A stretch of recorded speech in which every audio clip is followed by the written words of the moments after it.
Saints, I want to tell you a story that Maggie Ross tells in relation to the space of prayer that's powerful. Listen carefully. Once upon a time, there was a terrible drought. The crops failed. The livestock died. The people were in misery. As the drought grew worse, they tried ever more desperate measures. The shamans danced and banged pots, the priests made offerings to the gods, and the children went on pilgrimage to the mountains.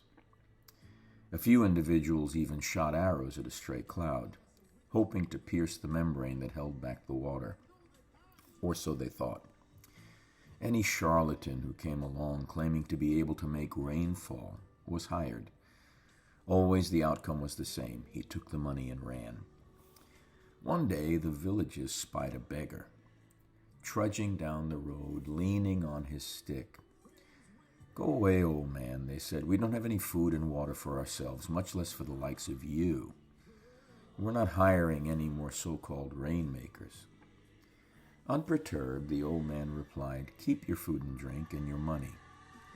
But if you will lend me a hut for 3 days and leave me in peace, who knows?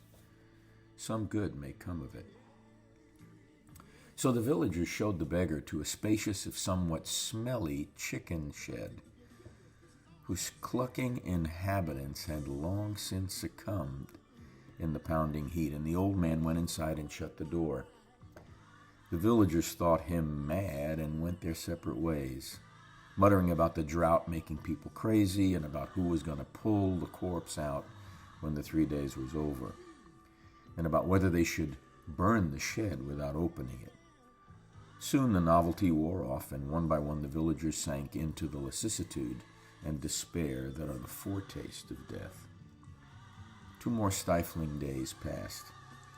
No one gave a thought to the old man. There wasn't even enough energy to curse with the curses of those who have been disappointed one too many times. But on the 3rd morning, everyone awoke at almost the same moment. Something was different.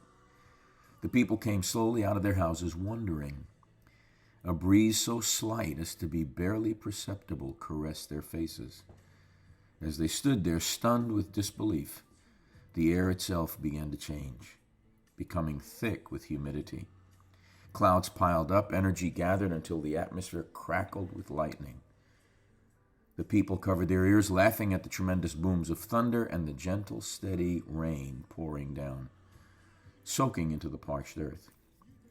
"Where's the old beggar?" asked a small boy.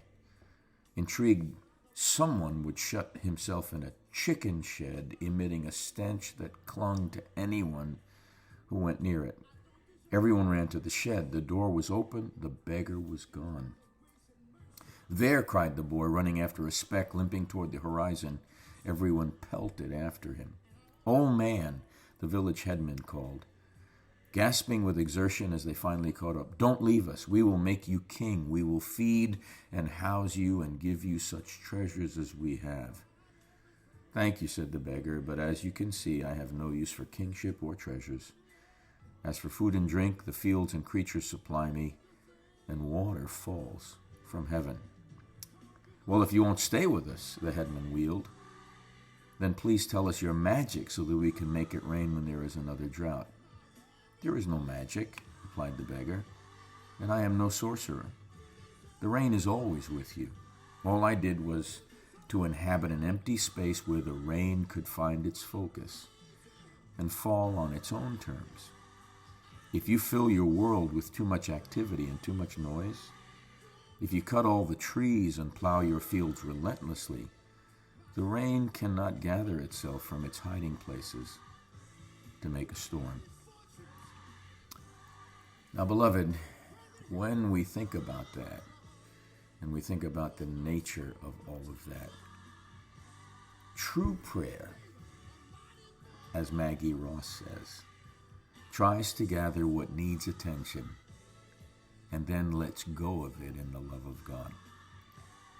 She says, to use a metaphor that arises from the story of the old man and the rainstorm, prayer is giving way into a space that contains all possibilities and where situations have a chance to work themselves out unhindered and undisturbed by human pressure or interference.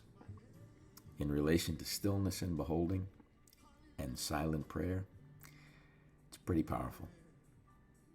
Let's look towards Sunday, Palm Sunday, with great expectation as we enter Holy Week. Go back and play this again. There's a lot here. Love you.